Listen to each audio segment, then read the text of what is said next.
everyone, and welcome to blog 38 of Tackle the Feelings Before the Behaviour. And my name is Paula, and this blog is called Are Tantrums and Defiant Behaviours Normal in My Toddler? So this is something that I see a lot of in my job working in parenting as a therapist.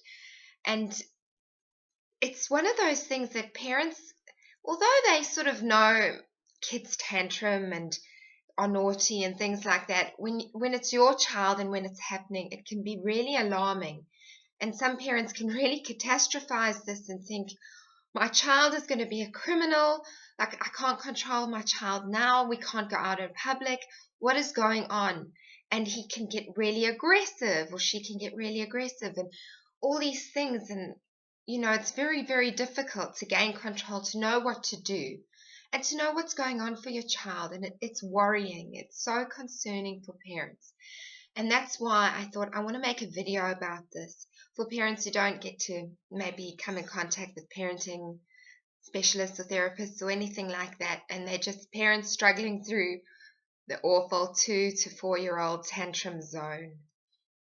So today I want to start with saying that think about being a toddler. Think about what it may be like for them. I'm going to ask you to empathize with your toddler and think they are exploring the world for the very first time. Everything is super brand new. It's just brand new. So they are going to be completely unaware of the appropriate behaviors to do.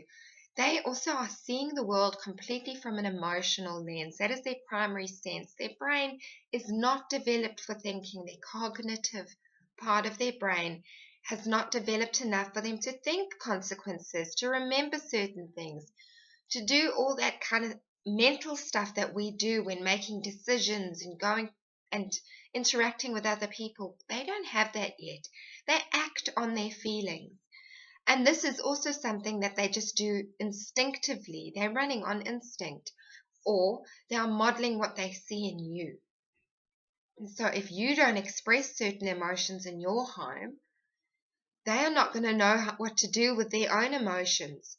If you haven't modeled this, if you haven't taught them about their emotions, when they start feeling them, they're not going to know what to do.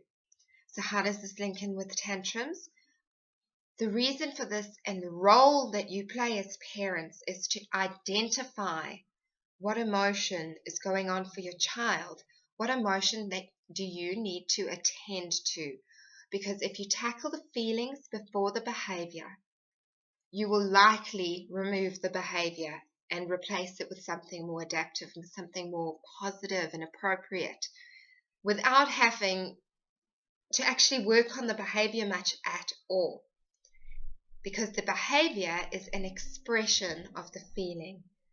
So with tantrums and defiant behavior, which is naughty boundary pushing, you've also got to think of your toddler as someone whose developing brain is suddenly learning that their behavior directly impacts you or other people around you, that they can actually get attention from you.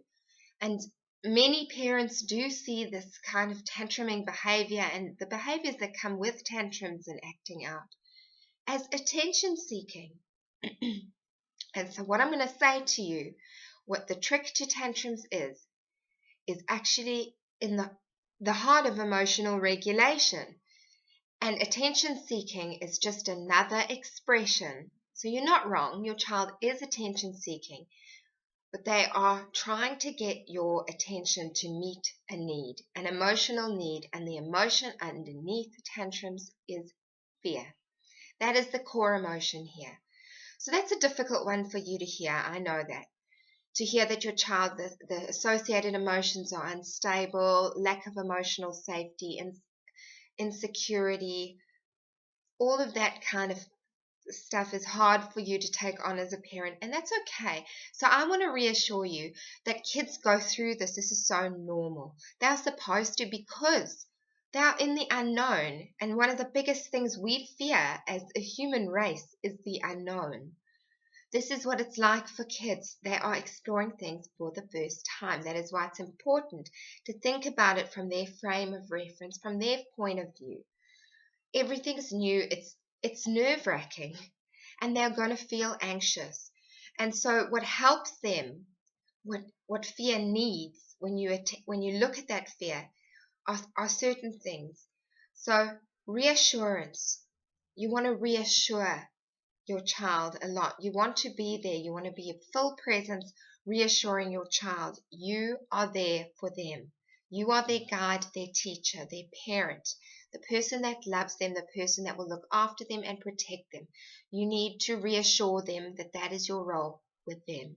So that's a lot of I love yous. That's a lot of I'm here for you. Give me a cuddle, a physical affection, all of that kind of thing. You want to do that.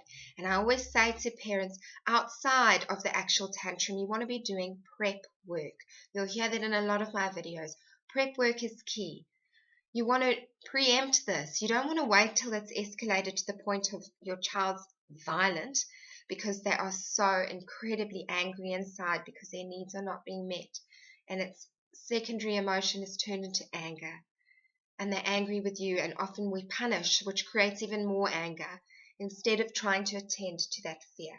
So we've got reassurance to attend to fear. Also validation, which means making your child or anybody know that what you feel is okay. It is okay to be scared. It's okay to feel what you feel. It's okay to be angry if that's how they're portraying themselves, but you know it's fear. It's okay to feel what you feel. It's okay to have a problem with this. It's okay to be upset. Everybody feels upset, so that's making it normal, normalizing it. You want to validate and normalize this as much as possible. Their fear, what they're going through. And at the back of your mind, you after you've done this, you don't need to know why they're in fear yet. I want to teach you how to attend to it, because if you never know exactly what it is, it doesn't matter. You can still attend to your child's fear, because that's what tantrums and defiant behaviors are. They're a developmental phase. This is a developmental phase. Your child is at that level where their brain has developed enough for them to understand the impact they have, to understand you a little better. So you need to teach them empathy. You need to do that by attending to fear. So you've got reassurance, validation, and normalizing. We've got containment. Now, containment's a bit difficult to understand, so I always explain it think like wings around the situation, like a big mother goose with your wings around the situation, and your child's running around and exploring and falling over, making mistakes, but your wings are there. You're guiding the process. You're present. You're understanding. You're taking that time to understand what they need, and you're allowing them to explore safely because they are not feeling emotionally unsafe, which is the core of underneath tantrums and defiant behavior. They are trying to be seen, to be heard, to be guided because they're feeling anxious, they're scared. And this is normal. It's normal to feel that when you're developing. Remember that. So in terms of the behavior, now you've validated that fear. You've just gone straight into that. You've reassured, lots of I love yous. Containment is about what you're doing in the home. To get that wings approach, you need to work on your structures and routines in the house to bring in things that are consistent. So a lot of tantrums and defiant behaviors come about through a change that has happened for the child. You might have moved home, they might be moving schools, new teacher. Somebody's moved into the house, moved out of the house, their problems, siblings moved off to college, whatever it is, there might be a change that the child is going through. Toileting, all those developmental phases, they can be really anxiety provoking for children, and they are just designed that way. They're new. So a lot of the time you're going to be working with the change. So you want to try and bring some consistency and regular things that they're used to doing, their routines that they're used to doing. You want to tighten those up, bring those wings in a bit. If you're working with anxiety in an adult, you would be really containing the space as a therapist, being a bit directive and really helping that person just to stay focused. You're going to be doing that for your child in the form of the things that you do, not as much what you say, but what you do. You're going to create emotional safety by sort of bringing in the reins a little bit and just increasing structures, routines, eating things at the same time every day. I love a bedtime routine for anxiety. That's an anxious time for kids. You want to maybe spend some quality time reading a story, telling a story, singing a song, sitting with your child while they fall asleep, attending to them. If sleeping's an issue, maybe you want to create something like a little fluffy toy. I'll do another blog on sleeping issues and co-sleeping and things like that. But get creative and try and find ways to help them feel connected with you, because you are that solid structure that helps them to feel emotionally safe at this age, because they are dependent on you. As time goes by, you help them to become more independent, but as toddlers under 5, they are dependent on you and they need you. They need to know how they should be behaving. So instead of punishing and focusing on what they shouldn't be doing, I want you to really give them guidance and teach them. Think of this as an educational experience for them. Teach them what they should be doing. And lastly, don't panic. They will grow out of this. And if you employ these techniques that I'm telling you, the reassurance, the validation, the containment, routine structures, helping that connection with you, really trying to keep things calm, putting some soothing things in, really attending to fear, creating that safety and stability as much as possible. Try not to jump around and change anything. Don't give in to them because you feel sorry for them. Don't do it. And remember, with change also can come sadness.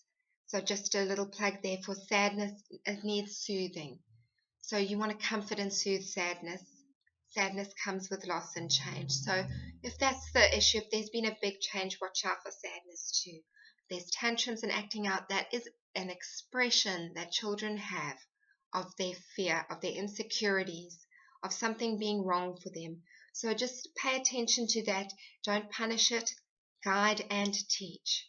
And I guarantee you'll be amazed. Their behaviors will stop. If you take some time, go back to my blog, second blog, I think it is, the emotion book activity, to really teach them about emotions. Take books out the library. Watch that movie Inside Out. I haven't watched it yet, so I'm a bit hesitant to recommend it, but I've heard that it's really good for teaching all about emotions. Whatever you can, bring emotions in, because they need to know how to manage them when they feel them. Model them yourself. You feeling sad, don't try and hide it from them. Explain that you feel sad. It's okay. In fact, it's better than okay. Teach them to be real. Teach them that emotions are healthy. So that's a lot of information. To answer the question, tantrums are so normal. Defiant behavior is normal. The world is a scary, scary place. Don't panic. That makes it worse for them. Take control. Do this mindfully. Don't worry about what was done before. Use your gut instinct. You know what to do. Reassure that fear. Sometimes it just takes someone to spark that's what's going on. Actually, there's been a bit of change lately, or he's been a bit unhappy doing X, Y, and Z. So just think about it a little bit. Don't panic. I'm saying that again because this is the reaction I see so much in parents. You're not alone. So many parents with their little toddlers are going through the very same thing. So I hope that's been helpful. Have a great week. Bye.